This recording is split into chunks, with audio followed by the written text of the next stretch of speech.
All right, shalom, shalom. This is your brother Yeshua from the JMS Atlanta camp. Before I get into this message, all praises, all glory, and all honor to Yahweh, Ba'ashem, Yahawashi, Ba'ashem, Rakakadash, and double honors to the elders and the apostles, the great millstone, whom will and teach well. I came across this video, and it's from a channel that it's Edomite so-called Americans that are woke, that are red-pilled, and they've woken up to who the Amalekites are. Now they don't know that they are the Amalekites, but they've woken up to see that Amalek is a duke, that Amalek is in control of the world, according to Job 9 verse 24. But they don't know that Amalek, comes from their bloodline, because we know that Amalek is a duke from the bloodline of Esau, of Esau Edom. All right, so what they're trying to do with these white nationalists are trying to do is they're trying to, because they can't say that they don't like the so-called Ish people, but then also call themselves Christians, because then they would fall under the they would get made fun of basically by somebody saying, well, how do you hate the Ish people but you pray to a Ish God? So what do? They try to separate Yahawashi from being Ish, right? Which, he's from the tribe of Judah, so, you could rightfully call him Ish, I guess, but he's from the tribe of Judah. But what they're trying to do, again, they're trying to separate that, all right? And they brought up Deuteronomy 26 and 5. I'm going to get it pulled up right here. And they brought up in the NIV. It says, then you shall declare before the Lord your God, my father was a wandering aramean, and he went down into Egypt with a few people and lived there and became a great nation, powerful and numerous. Aramean. So what they're trying to do again is he wasn't an Ish people, man, so yeah, we hate the Ish people, but we have a white Syrian, Christ. No, man, you can't separate. You can't debunk the Bible, man. Let's get it in the NIV. This is Deuteronomy 26, 5, and we're going to read down to 6. And thou shalt speak and say before the Lord thy God, a Syrian ready to perish was my father. And he went down into Egypt and sojourned there with a few, and became there a nation great, mighty, and populous. And the Egyptians evil entreated us and afflicted us, and laid upon us hard bondage. So who's the father that was ready to perish? The father that was ready to perish is Jacob, whose name was changed to Israel, right? Because this passage here is talking about the time during the famine in the land. What ended up happening? Joseph was already in Egypt, right? He had stored up food, and Israel sent his sons, the other tribes, into Egypt to get food, because Egypt had food. All right, and then what ended up happening? Ultimately, Israel and his sons moved to Egypt, right? And Pharaoh allowed them to live in Egypt, but then they started to grow. So the father being spoken about here is called a Syrian. Now, why is he called a Syrian? Well, it's two reasons, and we're going to go over them. All right, this is chapter 28 in Genesis, and it says right here, it says, start at verse 1, it says, and Isaac called Jacob and blessed him and charged him and said unto him, thou shalt not take a wife of the daughters of Canaan. Arise, go to Paddan Aram, the house of Bethuel, thy mother's father, and take thee a wife from there of the daughters of Laban, thy mother's brother. So the first reason that Jacob is referred to as a Syrian or an Aramean is because he spent a lot of time in Paddan Aram. Now, what is how do we go from Paddan Aram to Syria? Well, Paddan Aram is in parts of modern day Syria. Is Paddan Aram in Syria? Yes. In ancient times, Paddan Aram, also known as Aram Naharaim, was located in the region of northern Mesopotamia, which includes modern day Syria. Now, very quickly, I want to get that word actually too. I want to get that word in Deuteronomy 26 and 5 because Syrian, Aramean, 26, they just mean in the context, which, this is the context here. It just goes into, it talks about somebody from Mesopotamia, okay? Let's get that right here in the blue letter. All right. The word Syrian means exalted, right? A thing or a person from Syria. And let's get the lexicon. It says Syrian, all right, or Aramean, all right, or an eastern or an inhabitant of Mesopotamia. That's all it is.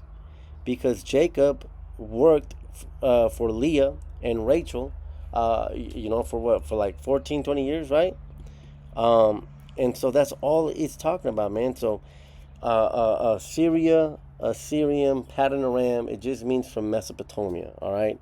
It doesn't, just because you live in a certain country you can't take, it doesn't do away with your bloodline. You could be a so-called Chinese that starts to live in America. You are an American, right? But you're still by bloodline a Chinese person. And that's the same thing here. But again, these people are trying to separate. They're trying to say that Yahawashi isn't Ish, because they, again, these white nationalists, they want to separate themselves from them. All right, but the second reason that Jacob could be called a Assyrian is because the forefather Abram, he was also what you would call a Assyrian. He was from the land of Mesopotamia. All right, this is Genesis 11, verse 27. It says, "Now these are the generations of Terah. Terah begat Abram, Nahor, and Haran begat Lot. And Haran died before his father Terah in the land of his nativity in Ur of the Chaldeans." Now, where is Ur of the Chaldea? Chaldea refers to a region located in the marshy land of southern Mesopotamia.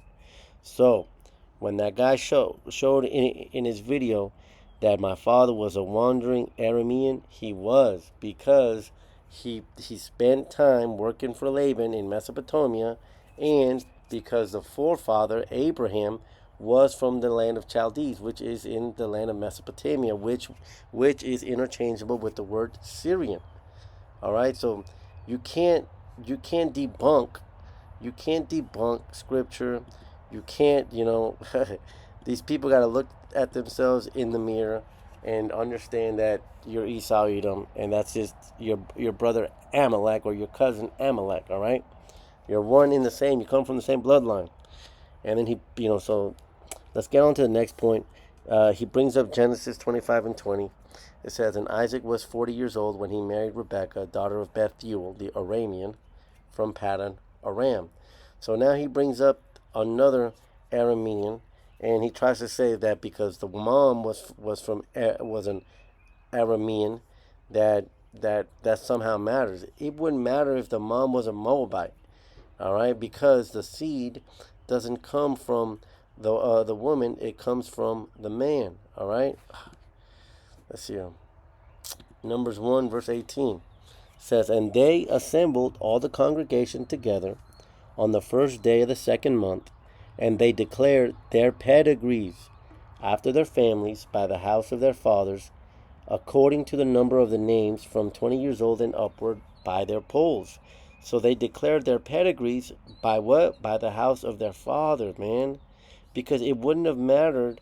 It doesn't say that they declared that they were, a Issacharite because their mom was, they didn't declare that they were a Judite because of what their mom was. No, That's not what it said. It said the men lined up and they told you who they were, what tribe they came from, why, how, by the house of their fathers. Now, I want to get that word pedigree just to prove the point here. All right. Pedigree. Yalad. Yalad. All right. And we're going to go down to Strong's definition. It says, all right, so to act as a midwife. No, the men didn't act as midwives. Right here it says to show lineage. All right, so they showed you who they were according to their father. All right, they showed you their pedigree according to their father. So it wouldn't have mattered where the mom came from or what nationality the mom was. The seed comes from the man. That's what makes the man. And just to, final point on that point, right? It's Matthew chapter 1. Because what does Matthew chapter 1 tell you? It gives you what? Let's just read it. Verse 1. The book of the generation of Yahawashi HaMashiach, the son of David, the son of Abraham. And then it names you the seed line of Yahawashi. And what do you see here? Nothing but men's names. All right? This whole idea that the woman brings a seed or that you are what your mom is false, because you don't see any woman's names here, man. Solomon begat Roboam. Roboam begat Abiah. Abiah begat Asa. Asa Jehoshaphat. Josaphat Joram. You don't see no women in here, man. All right, it's all because the seed comes from the man. So let's get on to the next point. I think what was the other point? What's the next fallacy? They spoke Aramaic. So because he spoke Aramaic, because Yahawashi spoke Aramaic, that makes him not a Ish person. So if a Chinese person comes over here to America and starts speaking English, what does that make him American? No, he's still a bloodline Chinese person, man. And look, Yahawashi probably did speak Aramaic. He probably spoke all of the languages, man. He was the son of the Most High, but he also spoke in the Hebrew tongue. Excuse me. He spoke in the Hebrew tongue. This is Acts 26, verse 14. It says, and when now this is Paul recounting the story of when he first, when Yahawashi spoke to him on the road to Damascus. All right, it says, and when we were fallen to the earth, I heard a voice speaking unto me and saying in the Hebrew tongue, Saul, Saul, why persecutest thou me? It is hard for thee to kick against the pricks. In what tongue? The Hebrew tongue. Not the Aramaic tongue, but even if he did speak Aramaic, he still was a Hebrew Israelite from the tribe of Judah, man. So he spoke Hebrew, man. Let's get what else we got here. Yeah, okay, so the next one, the next fallacy is this bullshit right here. He says he looked like this. That's what it says. And I mean, can you imagine, look, when they were painting this bullshit, and they're like, pick up his hand, do that thing with the fingers, man. That way he can look really holy. Like, get the fuck out of here, man. Yahawashi is not a so-called white man, all right? Let's get into, let's get scripture here. Revelations 1, we'll start at 13. And in the midst of the 7 candlesticks, one like unto the Son of Man, clothed with a garment down to the foot, and girded about the paps with a golden girdle. His head and his hairs were like white wool, as white as snow, and his eyes were as a flame of fire. So, white hair. Do you see white hair here? No. And no. This is not what he looked like, man. You guys are off, man. You guys are way off. Continuing on. And his feet like unto fine brass, as if they burned in a furnace, and his voice as the sound of many waters.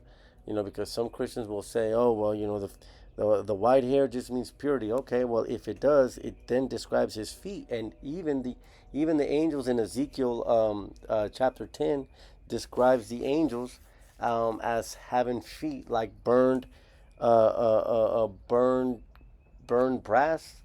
But right here it says his feet like unto fine brass, as if they burned in a furniture. So I pulled up, I pulled this up here. I had typed in, burned brass, and then this came up here. But, this is burned brass, man. It's a dark color. This is regular brass. It kind of looks like copper. Burnt brass is a dark color, man. See, so this right here, this is more how Yahawashi would look. White hair and burnt brass. That same skin tone, man. All right, that this whole false this idol here, it doesn't line up with scripture, man. So it's a fucking idol. All right, it's blasphemy. That's that's exactly what it is, man. Because Yahushua comes from the tribe of Judah. All right, this is Jeremiah 14 verse 2. It says Judah. All right, the tribe of Judah mourneth, and the gates thereof languish. They are black unto the ground, and the cry of Jerusalem is gone up. Now let's get that word, black. All right, Jeremiah 14. You know, and I mean, brothers already know what the word is, but this is just for edification. It's better to prove a thing than to just say it. It says they are black. Now, when you pull up that word black, the word is kadar, and that is the primitive root to be ashy, to be dark colored, to be dark. All right. Oh, but so it just means to mourn, because some people will say that. Well, look, it says to mourn right there. Yeah, it does, but it also says dark and colored, ashy. So you have to you put let's put the context in it. Why would they put mourn two times? Judah mourns, and the gates are of language. They are mourned unto the ground. No, they're already mourning at the first part. Now it's describing them. They are black unto the ground. All right, Song of Solomon 1, verse 5. This is Solomon. He's from the tribe of Judah. He was David's son. I am black, but comely, O ye daughters of Jerusalem, as the tents of Kedar, as the curtains of Solomon. Solomon was black. Same thing, man. You cannot escape it, man. Yahawashi is not a so-called white man. That's not what he looks like, man. Yahawashi is what you would call today a ish person.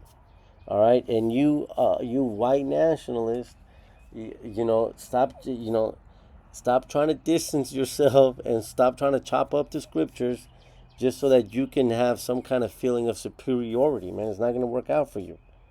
All right, so hopefully this lesson was edifying, man, and until the next one, shalom.